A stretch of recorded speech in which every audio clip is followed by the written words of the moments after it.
안녕하십니까. 네이버 카페 주식 강의실 핑크캣입니다. 이어지는 강의 주제는 파동과 추세의 연결성을 찾아보는 2편이 되겠습니다. 1편을 못 보신 분은 앞전 강의를 한번 찾아서 봐주시기 바랍니다. 1편의 차트 마지막 부분인데요. 잠시 하나 더 설명하기 위해서, 자, 이게 마지막 추세였습니다. 그리고 마지막 추세되고요.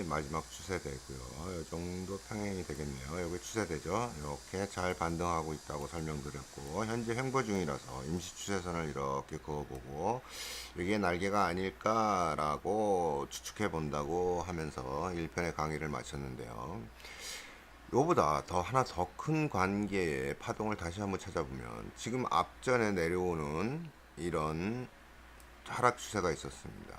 하락 추세가 있었는데 여기서 다시 한 번 더 이렇게 하락하지 않습니까?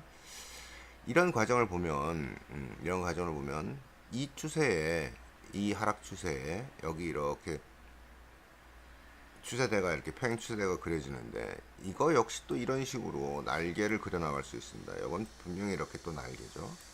결국에는 이 하락 추세는 더 큰 하락 추세 안에 포함된 하락의 일부인 것입니다.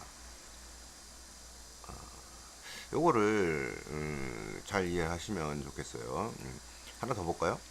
지금 그 전에 앞서서 이 추세는 이렇게도 내려갑니다. 이렇게도 내려가고, 이렇게 내려가면 이렇게 평행 추세대가 거지는데, 그럼 날개를 이렇게 한번 그리고 이렇게 한번 더 이중 날개를 펼칩니다. 이거 역시도 하락의 일부입니다. 추세는 더 큰 추세가 있고 더 작은 추세가 있고, 큰 추세가 작은 추세를 포함할 수 있다고 하였습니다.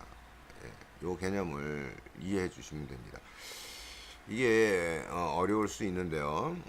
어려울 수 있는데요. 이렇게 줄여서 보면, 아유, 너무 줄였네요. 이렇게 보면 여기 고점 있죠? 이렇게 고점이 나오죠? 이거를 쭉 연결시키면 지금 1번 이렇게 하락, 여기가 최저 하락점이네요. 여기 최저 하락점 이렇게 부딪히고 이렇게 내려가고, 큰 추세는 이렇게 그려집니다. 이렇게 지금 이렇게 그려지고 있어요. 그럼 이 추세선에 걸맞는, 이 추세선에 걸맞는 추세대는 어디냐? 여기입니다. 그렇죠? 그러면 이건 추세대 안에서 놀고 있는 하락이죠. 이게 추세대 안에서 놀고 있는 하락입니다. 여기 추세대, 여기 이 추세선, 하단 추세선 나오는 이 선에서 정확하게 반락하고 있습니다. 따라서 우리가 이 추세의 크기를 어떻게 볼 것인가는, 자기가 짧게 매매할 분은 짧게 매매하고, 이렇게까지 다 기다릴 수 있는가? 라고 자신한테, 본인한테 질문하면, 이건 답은 금방 구해집니다. 내가 이렇게 지금 파란색의 작은 파동을 따라갈지, 이 빨간선의 큰 파동을 따라갈지, 아니면 그 중간 어디 또 많이 나오지 않습니까? 이런 식으로. 예. 이 파동을 따라갈지에 대한 결정은 본인 스스로가 하셔야 합니다.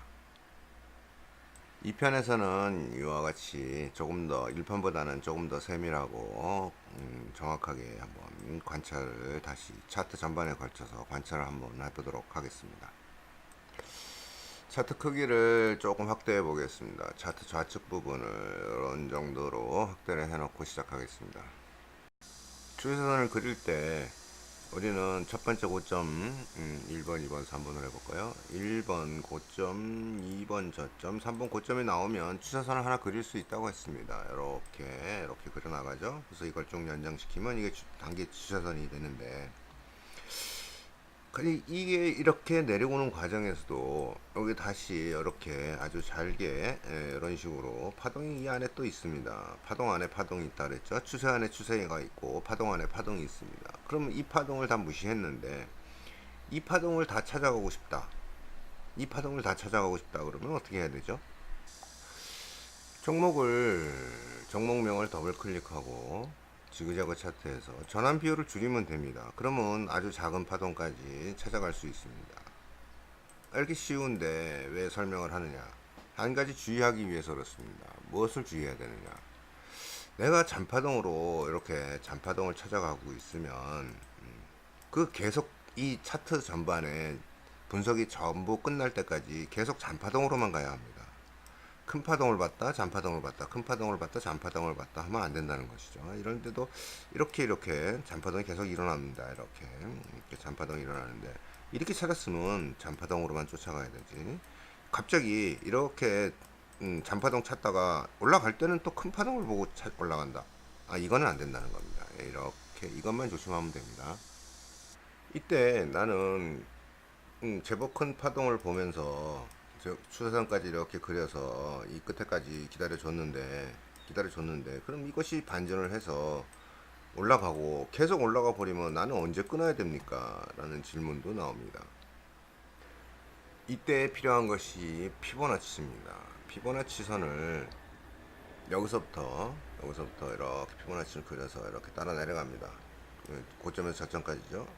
그러면 이때 반전이 여기서 하락에서 반전이 일어나는데 반전이 다시 0.236선에서 반락이 시작되면 이거는 더 많이 반락할 수 있다 그랬죠. 파동편도 보셔야 됩니다. 여기서 반전이 일어나고 여기서 반락이 일어나면 이 기준선을 뚫고 내려갈 힘이 아직은 여력이 있다라는 추측을 하게 되는데 여기서 올라가 버립니다. 그죠? 파동이 여기서 치고 올라가죠. 그러면 여기서 끊어줘야죠. 아직 파동이 끝나지 않았지만 여기서 치고 올라갑니다.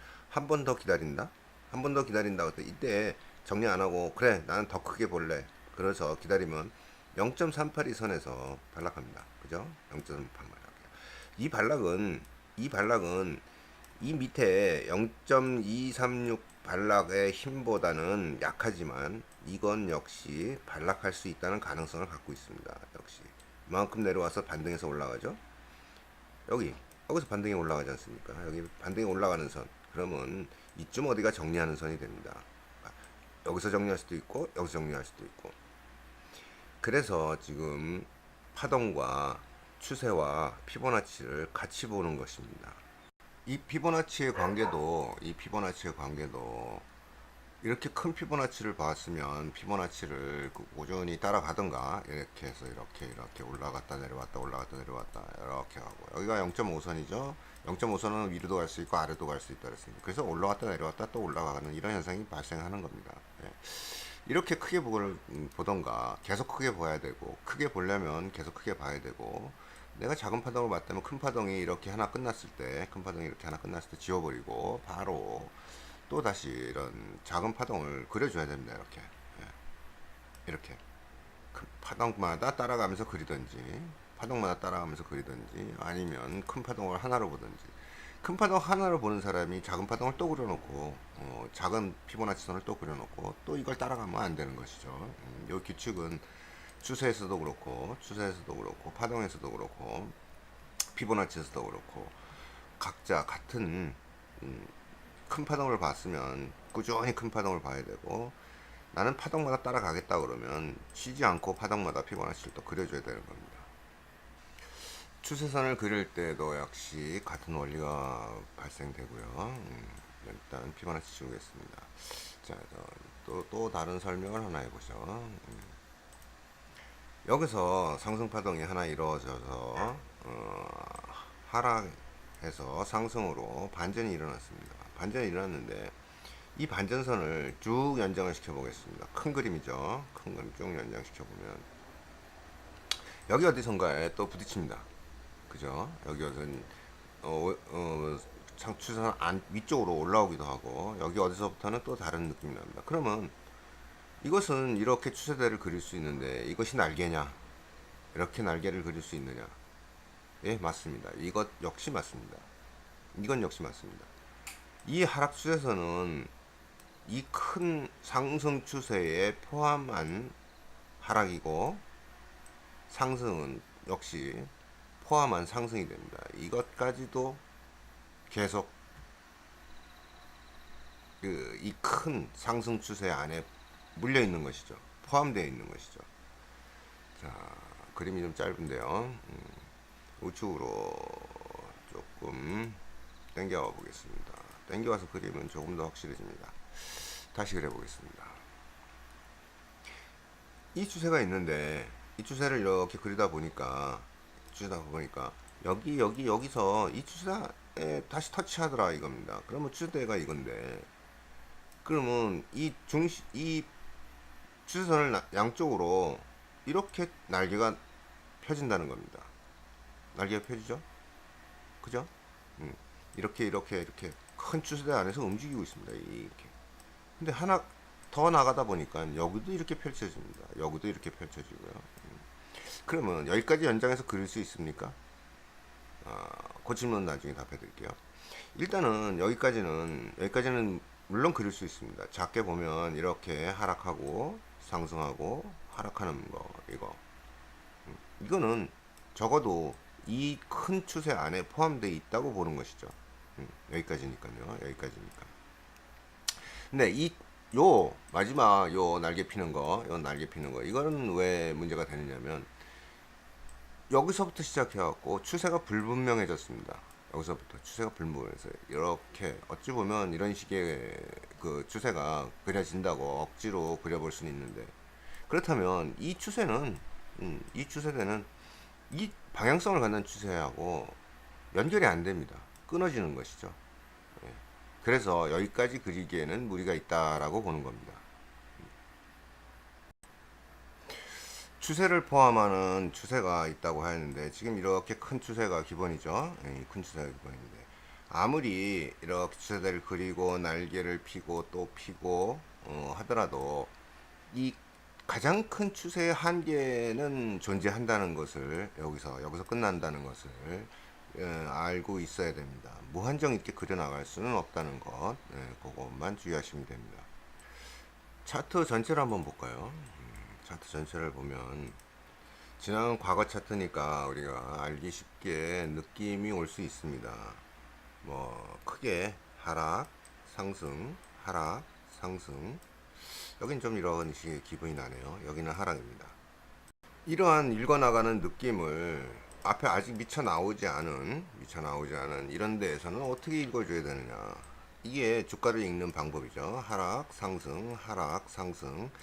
약간은 횡보하는 느낌, 이런 하락이 나오는데, 그러면 이 이후에 하락하고 상승하고 횡보하는 이런 그림은 어떻게 찾아갈 것인가. 요것을 찾는 방법이 바로 추세를 그려 나가는 겁니다. 추세를 여기서 이렇게 반등이 올라간다. 그러면 이런 추세를 그리는 것이죠. 이렇게 추세를 그려 나가고, 또 여기서 고점을 또 낮추는 놈이 나오면 또 이렇게 그 추세를 그려 나가고, 저점을 높이면 저점을 또 따라서 이렇게 그리고, 이렇게 추세를 따라 그려가다 보면 따라가다 그려보면 이런 큰 등락이 자연스럽게 보이게 됩니다. 추세를 그리는 이유는 바로 이런 데 있습니다. 치우고요. 추세에서 또 하나 우리가 이득 볼 수 있는 것들은 이런 것이 있죠.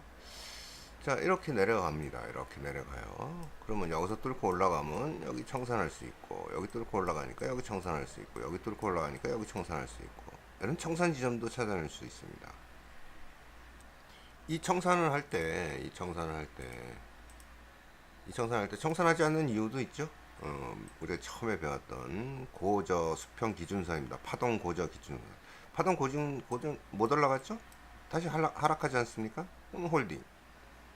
다음번에 이렇게 봤더니 위에 고점 또 훨씬 밑에 못 미칩니다. 또 고점 못 치죠? 또 고점 못 쳐요. 근데 결국에는 이 선에 가서 고점을 칩니다.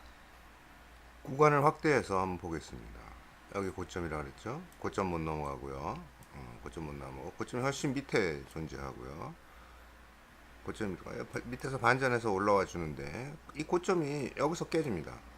그럼 이 지점이 청산 지점이죠? 자, 이렇게 청산 지점을 찾기도 하지만, 추세에서 짧게 여기서 청산할 수 있고, 여기서 청산할 수 있고, 이게 추세선인데, 추세선을 치고 올라가는 점에서 매번 청산하면 됩니다. 첫 번째 기회, 두 번째 기회, 세 번째 기회, 이런 식으로 갑니다. 여기 청산하지 않고 기다렸는데 다행히 반전해주고, 여기 청산하지 않고 기다렸는데 다행히 반전해주고, 여기 청산하지 않았는데 다행이지 않게 여기까지 올라가서 여기서 끊어지게 됩니다. 이렇게 청산 지점이 많은데 어디에서 청산을 해야 정답입니까? 라고 물으신다면 정답은 있을 수 없는 것이고요. 이렇게 짧게 짧게 끊어가는 사람은 그런 투자자는 일단 단기 매매 성향이 강한 투자자고, 이만큼 다시 올라와서 여기서 정리하더라도 여기가 맞다라고 생각하시는 분은 조금 더 긴 장기 투자자가 되죠. 이 정도 날짜가 하루 이틀 사흘 나흘 닷새 정도 되니까 스윙 투자자라면 이 정도까지 내려가는 거 봐주고 이 정도 손실은 감수하고 여기서 정리하게 되는 겁니다. 이러한 것은 개인적인 매매 성향이고 특성이 됩니다. 이거를 다시 볼까요? 일단은 피보나치까지 다 지우고요. 단기 성향이, 자신이 단기 성향인지 중기 장기 성향인지를 파악해 놓는 것도 대단히 중요한 자기 심리를 다스리는 데서 중요하기도 합니다. 여기서 이렇게 파동이 하나 나오고 올라가고 다시 내려오는 과정인데, 이 과정에서도 자기는 이 등락을 지켜볼 수가 없다. 그러면 자기는 단기 투자자입니다. 이 등락을 지켜볼 수 없다면. 이 정도의 움직임 정도는 내가 얼마인지 두고 본다. 그럼 이 사람은 중기 투자자죠. 스윙 투자자입니다. 그 정도만 봐도 자기가 어느 정도의 성향을 갖고 있는지 알 수 있습니다.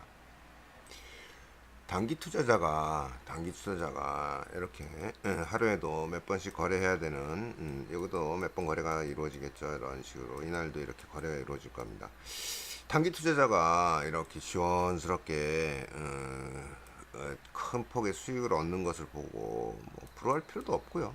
부러워할 필요도 없고, 또는 스윙 투자자가 나는 손실이 이렇게 막 이거 다 손실, 수익에 대한 손실분 아닙니까? 큰 손실도 일어나는데도 불구하고 이런 식으로 이런 걸 또 부담스러워해서 단기 투자자의 누적 수익을 또 탐내거나 뭐 남의 떡이 커 보이는 것처럼 그럴 필요는 없다는 겁니다. 단기 투자는 나름대로의 이렇게 하루에도 서너 번 정도 거래해서 수익을 만들 수 있고, 스윙 투자자는 매매 많이 안 하고도 이런 식으로 수익을 확보해 나갈 수 있는 거죠.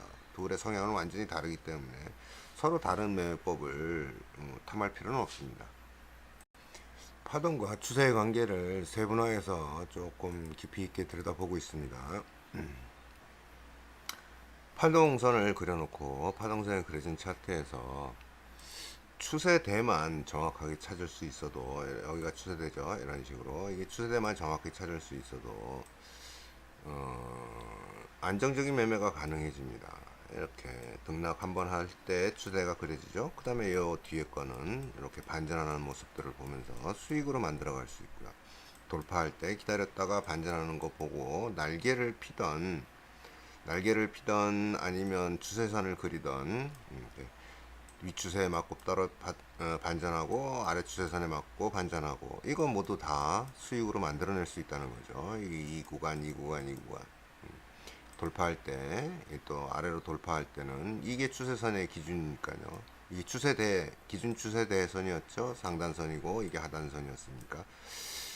이 위에 이렇게 날개를 피는 과정에서 이미 만들어져 있기 때문에, 이 추세대는 이미 만들어져 있기 때문에 돌파할 때 돌파하네, 아래로 한번 노려봄직합니다. 이게 또 수익으로 만들어낼 수 있고, 이게 또 정교하게, 우연히 일 수도 있지만 정교하게 추세대 하단 맞고 반전하는 모습 보면 이것도 상방으로 쫓아가는 겁니다. 상방으로 쫓아가는 거죠. 여기서는 벗어났기 때문에 이렇게 평행 추세대가 하나 그려지고요. 지금 차트는 5분 차트지만 강의를 위해서 크게 차트 전반을 벌려놓고 있는데, 5분 차트로 만약에 데이 매매를 한다, 하루 매매를 한다 그랬을 때 얼마큼만 한번 하락하고 상승하는 날이니까 요것만 갖고도 한번 설명을 한번 해보죠. 정보명을 더블 클릭하고요. 이거를 이렇게 아주 작은 등락으로 맞춰서 놓고 여기에 추세대를 한번 그려보겠습니다. 여기에도 과연 적용이 되는가. 여기가 첫 번째 고점이죠. 첫 번째 고점이고요. 여기가 두 번째 고점입니다. 그럼 이 첫 번째 고점과 두 번째 고점을 그어서 쭉 연결해 버립니다. 자, 여기는 날개가 되죠. 못 올라가고 있으니까 날개가 됩니다. 이렇게 여기도 날개가 되는데 여기도 날개가 되긴 됩니다만 그보다는 이렇게 저점을 높이고 있는 이 선이 더 유효하게 보입니다. 날개를 그리려면 여기서 그려줘야겠죠. 이렇게 날개를 그려줘야죠. 여기도 날개가 그려지네요. 그리고 최소한 이렇게 급락하고, 이건 다음날 연결이니까 모르죠. 여기는 오후에 끝날 때까지 급락입니다. 이렇게 날개를 그리지 않겠다 그런다면, 날개를 그리지 않겠다 그러면 저점 올라가는 선을 보고, 이건 저점은 수평이네요. 여기서부터. 그러니까 여기 요 정도 되겠네요. 요 정도 그려서 이렇게 올라가는 선을 찾아내고, 여기에 추세대를 따라서 그려줍니다. 여기가 평행 추세대고요. 여기가 상방 추세대고요. 이건 날개였고요. 요게 최종 추세선이니까 여기 맨 마지막에 그려진 이렇게 추세대를 그려줍니다. 자, 당일에서도 얼마든지 이 추세가 얼마든지 그려지고 수익을 낼 수 있는 기회가 만들어집니다. 여기 추세대가 만들어졌고, 반전해서 올라갈 때 상방 추세니까 정방향 매매를 한다 그러면 상방에 이렇게 반전이 날 때마다 상방에다 한 번씩 넣어줄 수 있는 겁니다.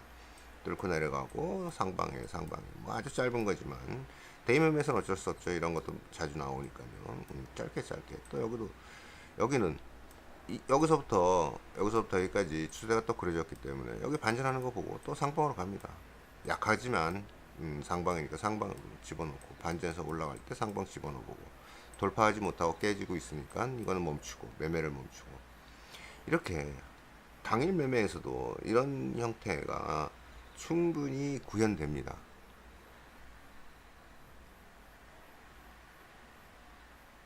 지우고요.